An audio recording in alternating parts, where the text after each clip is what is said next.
maybe the last time that we actually see him. That's been a little bit unfortunate about us learning these new facts about these people. It's the only facts that we ever get to know. If Koget wins out today, I will make sure I get some new exclusive questions with him. All right, we're going to take a quick minute break and let's switch to fact. This is the censored one I was talking about, by the way, Elegant. Oh, The beautiful. extremely censored one.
You know, I'm looking at this set of movies that's coming out from Julia here, and I'm thinking the top two look like they could be from the same movie. Oh God. But I Uh, don't think that the third one. So one of these three is different from the other two. yeah, what one of these is not like the other.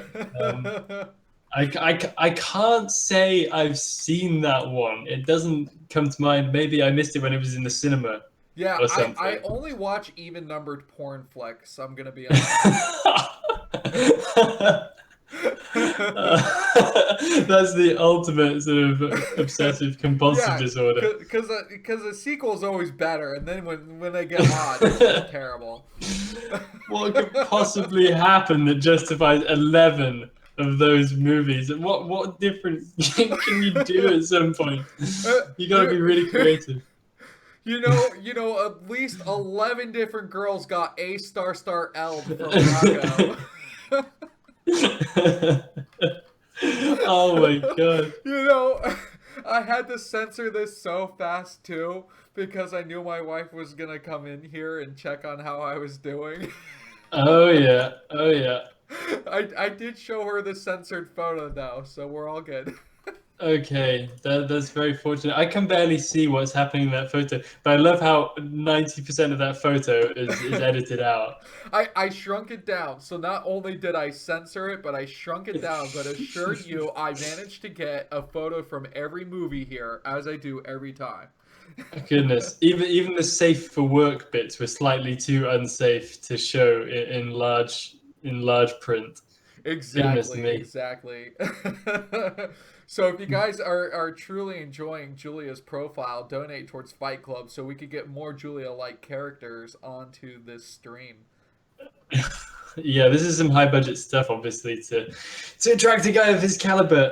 But seriously, guys, if you are enjoying it, then please do donate. BC Dagger is doing exceptional work here, and he really makes the money go a long way, and is creating some lovely StarCraft events. So Yeah, if it's you do pretty appreciate cool what's because going it on, all goes back into the players. And so exactly. any extra money that I have, I'm just going to either put towards Fight Club Season 2 or put into a tournament later. And also donate if you really are enjoying Elegant because Elegant, one thing that you have brought is more words that I can use uniquely now. Because there's this whole British language that is completely different from the American language. And Yes. I'm just picking up on those words and I'm absorbing them for my own use. Oh, amazing! I'm so glad I can be educational. I'm bringing the English lexicon to the BC Dagger stream. That's my gift. Exactly, exactly. All right, so we've got the next game loaded up. Let's see if Julia can get another win out of here. I feel like if he's gonna take one, it's gotta happen on Reap the Storm, right? It's just an ominous enough name for it. But I That love is wow. that he is picking all foreigner maps to try and get away with any BS that he can. Yeah, and none of it's working. I really haven't seen him play a game yet where I thought, yeah, you know what, he took great advantage of the map right there. Yeah. And to be honest, I would like to see that because I think he needs to do something of the kind right now. To be honest with you, so I'm gonna do the shout outs. In the top right hand corner, spawning in as the orange Zerg, we do have Julia. And over on the left-hand side, spawning in as the grey Terran, we have NW Koget, current champion So and here's something currently. cool right away, Elegant, if you haven't noticed. Let's So have we it. have the map maker that has actually done the StarCraft 2 level Fog of War. And I think this is a great user-friendly way for people to play on a new map because they can actually see all the expansions, all the bases. It just allows them to have that familiarity. Yeah, absolutely. And that's actually really, really a very interesting thing to have done. I hadn't picked up on that. Yeah, great stuff. Yeah, and the map Uh, is pretty cool. It's a 3-player map, so it adds a little bit of mystery. You're not entirely sure where your opponent is going to be spawned out here. And I feel like there Yeah. is a slight bit of lag here. I'm not sure There what is we can indeed. do to overcome it this time here. I'm just closing every sort of internet browser window and everything that I can. Oh, I know what you were doing. You already opened up Rocco's True A star L stories video. I just couldn't wait until the cast was over. You know, it's 3:20 a.m. for me right now, and I'm in the middle of a Brood War cast. So what better time to load up some good old Rocco number 11? Exactly. Look at a spawning pool, get nipples hard. It's a treehouse of importance. Oh god, this cast is descending really quickly. We need into an sail aerial. quick. We need sales elegance to bring it back to norm. Yeah. Oh my god. What can I even say? I'm thrown so far off my game now. Oh god. The Why do I thoughts keep of clicking Rocco. this thing? I keep clicking the like send chat to players, allies, and everyone instead of clicking on options network. It just looks like a network symbol, so every once in a while I just click it. Let's Man, go do low you latency. manually click through the menu? Do I? Yeah. Of course I do. Because I've got the hotkeys for changing the latency. All right, look, F10, O, N, E. It's actually really quick once you get to it. I felt like I spelt a dirty word there, just trying to get to it. Yeah, I guess this is what happens when you play on IC Cup enough. You get the hang of just going extra high, extra high, extra high. Yeah. Well, I don't play against anybody who's gonna lag. I never have those problems. You're too VIP now, BC Dagger. You can choose any opponent you want. That's right. I can lose to anybody efficiently. Yeah.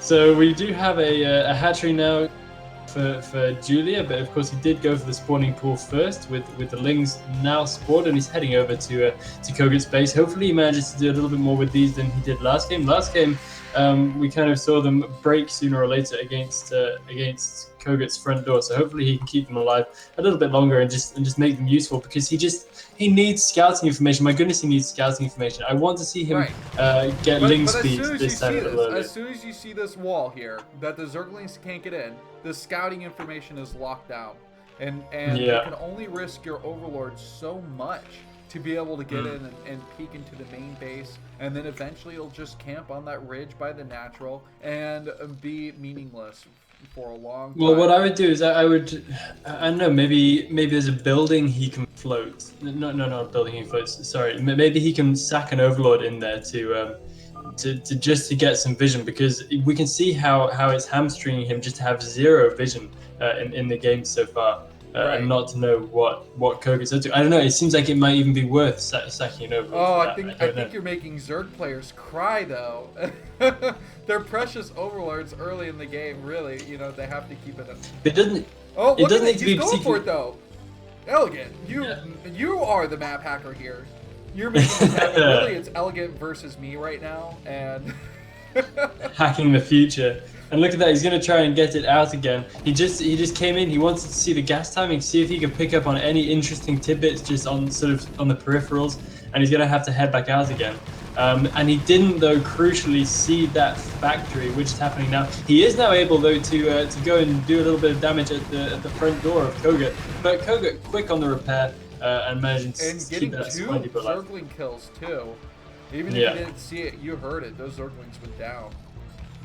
Yeah, and now we have a second factory in for Koget as well. So this is the kind of thing which it would really help if Julia had any idea it was going on, but he just wasn't able to get that overlord down far enough to see the factories. And this is where I was saying, just I don't know, maybe all he could do is sack an overlord if he's going to get the relevant information. But we do already have a Hydralisk Den coming in for Julia. Look at this. Let's look at the deviation here. So it's a faster to it's a quick refinery, a lot of gas being mined right now, constant 3. So that overlord actually going in there saw, okay, it's been a long mine on the gas, plus 3 SCVs, and we are seeing a ton of factories, 5 factories, or sorry, 4 factories that are coming out right now.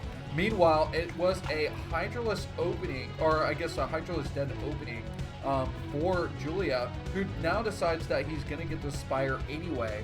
And I just wonder, like, you know, he made this early decision, I'm going to go with Hydralisk, maybe get the Lurkers here. But instead, wanted to use the gas on the Spire. I'm not sure if the Scourge are as important or the Mutas are as important if he wanted to stay to the ground. Yeah, definitely so. And we've got Goliaths already coming out now as well for Koget. So he is preparing for a sort of muta-based approach from Julia.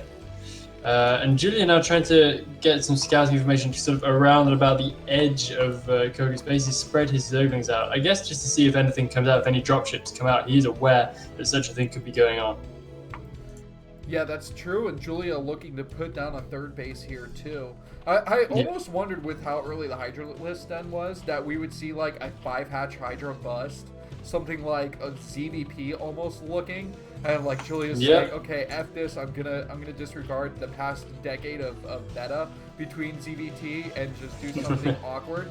But no, it looks like after building a single Hydralisk, he is gonna go towards Mutas, and these Goliaths, they're gonna have range in just a minute here, plus the +1 attack, so they're going to be very vicious to deal with. Yeah, and those Goliaths just immediately scaring off the first bunch of Mutas. Julia's going to have to collect them together, so he makes them a bit more microable if he's going to do anything, but that is Goliaths. I mean, these factories can just pump so fast, and he's pumping pure Goliaths right now, so that gives him so much impetus to deal damage to these Mutas as they fly in and out. He needs to get back there and defend his mineral line, though. Julia's going to try and get something done here on the SCVs. Yeah, he might be able to get some pretty good SCV kills here if he commits well. Yeah, because we don't have the Charon boosters in yet. Alright, how close? Yep, it looks like the range has finished up for the Goliaths. Okay, now it has. Alright. So that's going to make these Mutas a little bit harder to micro effectively, especially over the natural there as well. He may be able to dive in here and just do some bits and bobs in the main base, but really he's going to have some serious trouble doing anything meaningful. Yeah, do you see that he actually built a couple Scourge? It's kind of awkward. Yeah. Maybe he misclicked. I know that when I play Zerg, because I'm not a regular Zerg user, that I sometimes accidentally click SS really fast, and then you're like committed to that Zerg egg without even noticing it. It's probably one of the most terrible hotkeys that exists in 4. I do feel bad for Zerg in that regard. Yeah, that's the only regard in which I feel bad for Zerg. Exactly, otherwise that's just your terrible choice. Yeah, exactly. And we have the big Goliath army now coming out for Koget, and it's amazing how fast that snowballs. I mean, that is absolutely terrifying. And sorry, not Blackman. Julian needs to be able to do something about that. Once again, the army is out on the map, and there is little that Julian's going to be able to do. He's making some Sunken colonies, but 2 Sunken colonies just simply isn't going to do it. His answer currently. That refinery down though, and he's getting some SCV pickoffs here. And Koget's decided that he's going to have to split forces. So you know, a lot of Goliaths coming back, and I really do think that he didn't need to bring as many Goliaths out on the map.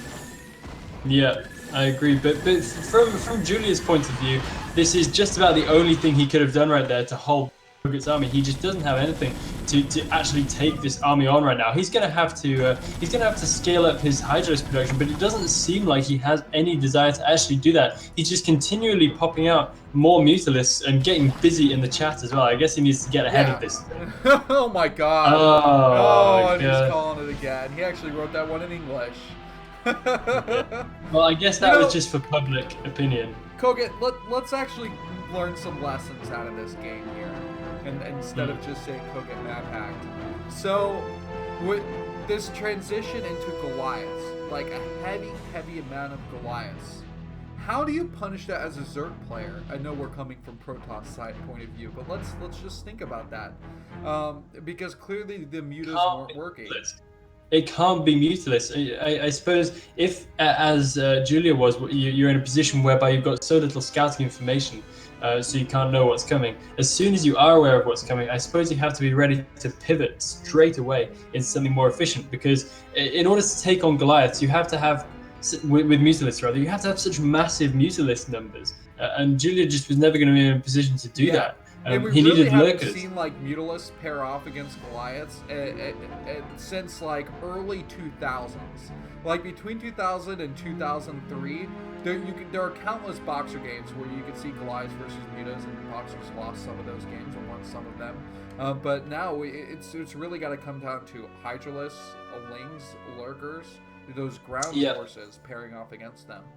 Yeah, I really can't see how that Mutalist approach was ever going to be effective in this meta. You just saw that Koget just got so strong so quickly, and Julia just had absolutely nothing to say to that. And you know, the Zerg mindset these days, if we think about zero, hero, effort, what they would do, they would lose their third, but they would drop down a decent amount of Sunkens, because Goliaths don't have good range. They can't pair off well against Sunken colonies. And they would start teching up the Hive right away, because they know that they can do 2-base Hive play, and then start coming out there with Defilers supporting Hydralisks and Lurkers. And so that's where you can win. You don't have to think as a Zerg player, if you have less than 2 bases, then you're going to lose. Yeah, absolutely. So you have to be comfortable with pairing things back, just in order to make an efficient counter. Because as we can see there, if you try and overdo it, then you stretch too thin. There's just no way you can deal with what's coming at you. So it's just not effective whichever way you slice it. And yeah, Julia just not reacting properly there at all.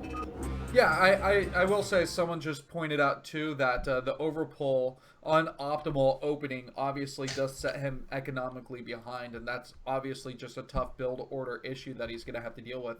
But I think overall it's just again a mindset of how do you transition, and the higher Zerg level players understand how to counter Terran more effectively. Yeah, which is not to say Julia isn't a high level player in that regard, but yeah, it seems like he needs to be a step up in order to be able to take on this sort of play from Koget, and to do it effectively and to do it reliably. He just doesn't seem to have the sort of strategic diversity to be able to do that. That's right. So there's the potential here that Koget can win out in this next game. He needs one more to be able to take it all. So let's get the rest of these Julia facts, and then we'll get right into what's potentially the final game of tonight's Fight Club.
Rolex my watch, but she wants Steve's AP, and she stay up for hours watching QVC. She said she loves my songs, she bought my MP3, and so I put her number in my bold BB. I got a black BM, she got a white TT.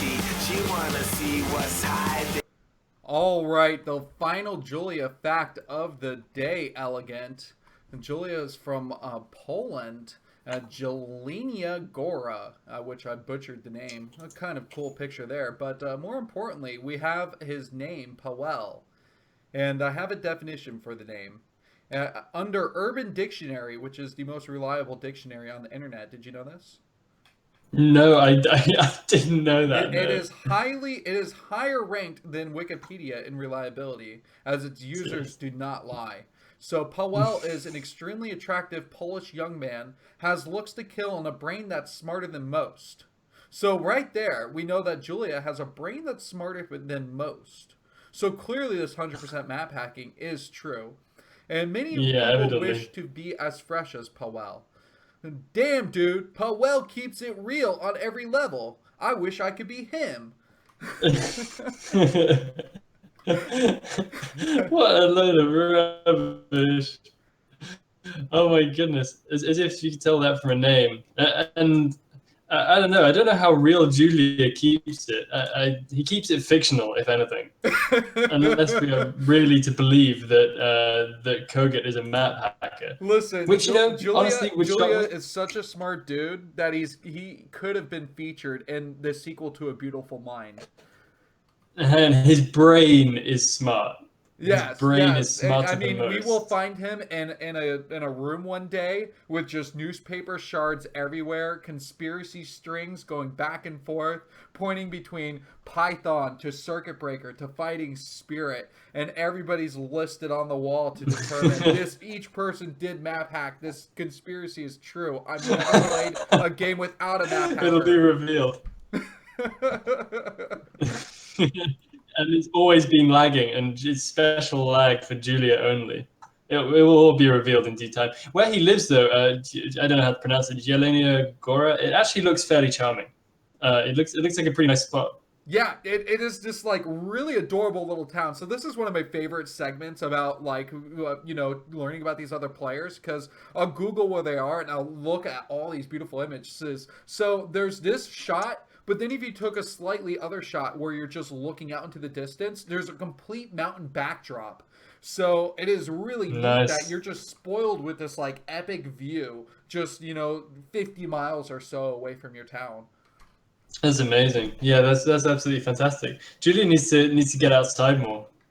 Yeah, and he enjoy the really mountains. needs to take like one of those soul-centering self treks into the mountain. Like only take with him a laptop where he has no internet connection, but plays StarCraft AI at the top of the mountain for weeks, and then return. In a robe. Yeah, with only a single cooking pan. Yeah, and you know what? If he says the AI map hacks, he'll actually be correct. Yeah, yeah, has access to secret information. Also, the internet connection is probably pretty bad up there, so lag. I think so. Yeah, they've got that beautiful network just within that town, though. It does look cool. I am always jealous of seeing the beautiful European cities that have been provided. Yeah, there's some good ones out there. I don't know what Jacksonville is like.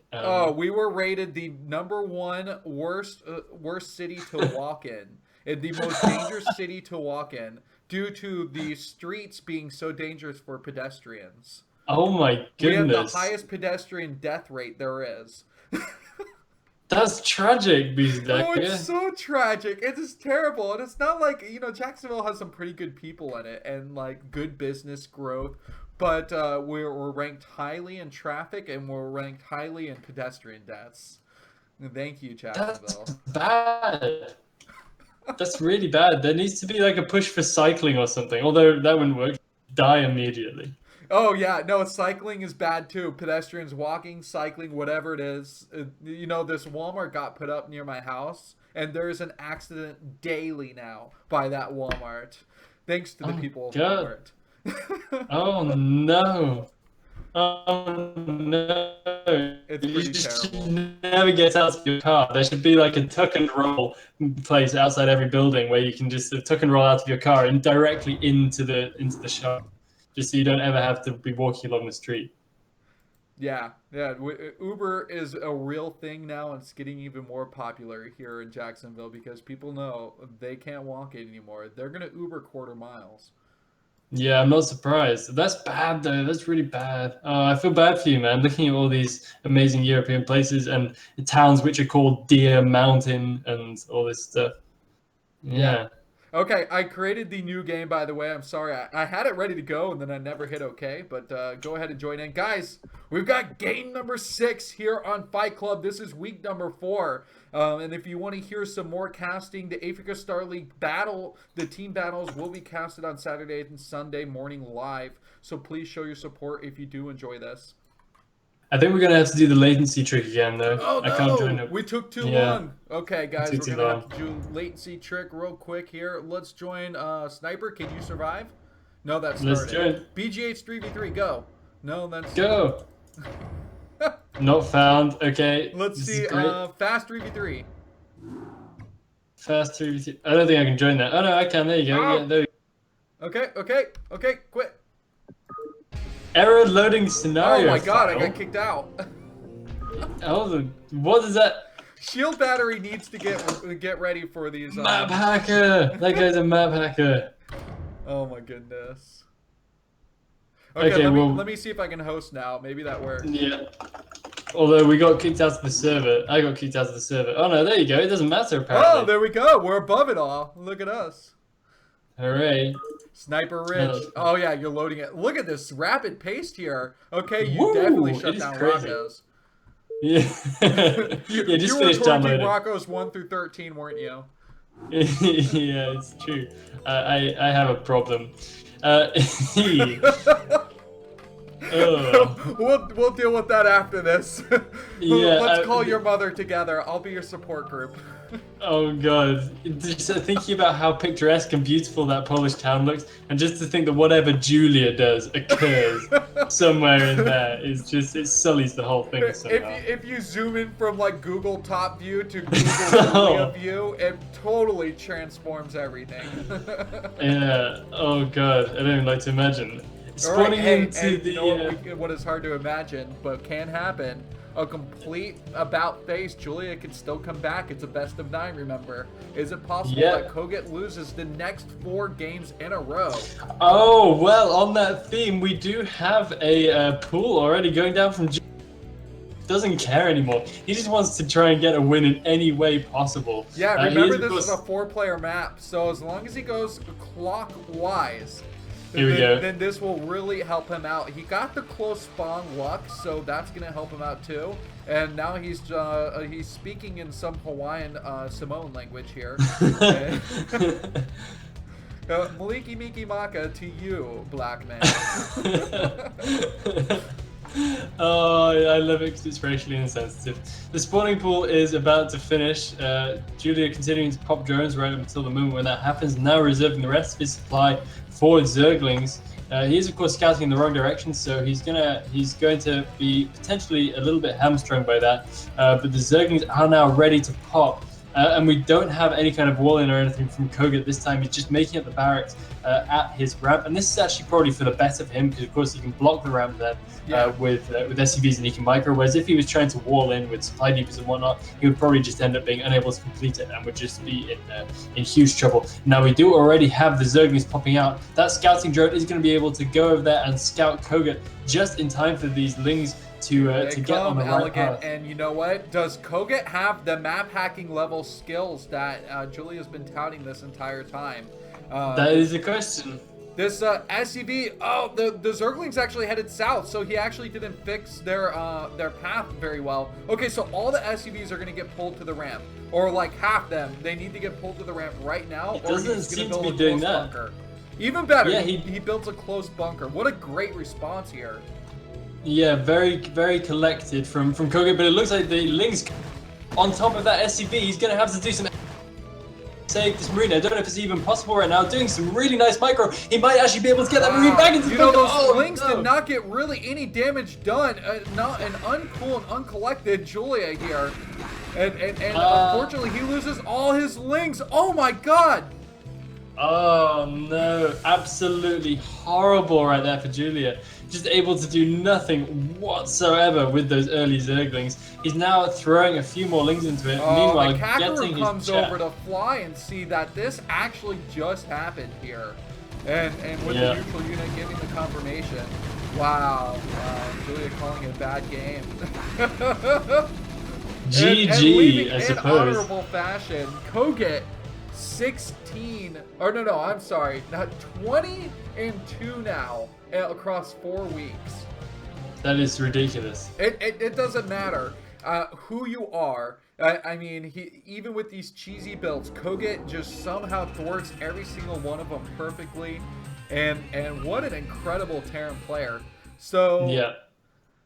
So the bottom line is we have a 4-week streak right now, and if Koget wins one more week, a bounty gets put on his head. Not only do his winnings increase, but anybody who defeats him will get a bonus, I believe a $30 bonus for taking him out. Yep. So get your donations ready, and guys, Koget is about to get expensive. That's right. He will be getting expensive. And on top of that, because of your donations from several weeks ago, Big Fan and V1 have confirmed that they will be playing their grudge match. So by week 6, we will be casting the Big Fan versus V1. So thank you for your donations there. We're going to prove that they follow through. Yeah, it's good to have follow through, as I'm sure you would learn from Julia's favorite video. But that's a subject for another time. Dude, I don't actually know about that. There. As soon as you said follow through, I was thinking Rocco's follow through. Rocco's follows through. Follow through every time. But yeah, I don't actually know too much about that show match. Could you give us a little bit of background on that? I feel like I've missed out on some kind of story. The rules here for this is a best of 5 between Big Fan and V1. And I said that, V1 has been talking a lot of smack towards Big Fan. And both those guys, V1 head of graphics and Big Fan head of the Brood War Forum news, is always giving him crap. So I said you can choose any map for your best of 5. And loser picks, by the way, so they could pick a UMS if they wanted to. They could go fastest. I didn't put rules on this. And nice. Then Big Fan can have as many AIs on his team as he desires. So is Big Fan going to use 3 AI to 4v1 V1? Or that's the question. Yeah, or is he going to play it like a man and just do, real maps 1v1 and show us how he can really own V1? That's going to be interesting stuff. Oh, I really look forward to seeing that. That's a format you're never going to see again, ladies and gentlemen. Yeah, and interestingly enough, I didn't put any regulations or rules on Fight Club itself. And I decided I would let the players determine how liberal they're going to be with that statement. They are confined to the maps. But what they do in terms of tricks on the maps is up to them. I'm surprised we haven't seen any flying drones yet. Yeah. Wow. Okay. So that's all to look forward to. So obviously your donations go a long way towards making this kind of insanity happen. Maybe even flying drones as well. Who knows? Yeah, we can only dream. And of course, flying elegant to your homes if you donate enough. All right, so here we go. Let's go to Fight Club signups. And I have on stream here the list of players that have signed up. And we have TY2, Bonnet, True Touch, DeWalt Toss, and then someone called LG Lewis. I'm not sure if you guys know who that is. I have no idea who that is. What we're going to go through what is the Olympic rating on Icy Cup? Is that above A+? Or is that just something? Yeah, that's above A+. Olympic is like super pro gamer good. All right. Oh, we need to get the Icy Cup ID then. I'm just doing an on-stream verification of this player here. Android 19 does have the Olympic rank. Oh, no way. Wow. Okay. Seriously. So that is impressive in its own right. Okay, so we have 2 through 6 filled out. I'm going to go to random.org now to put in the entry of these players here. Yep, so we have the minimum at 2, the max at 6. And let's go for it. Hit the generator. 3. Boneth, A+ rank, C rank on fish. All right, is Boneth is Terran? Yeah, I believe Boneth is Terran. Right. Okay. And actually, interesting factoid right here. Looking through Android 19's match list, it does include 2 losses to Boneth. Only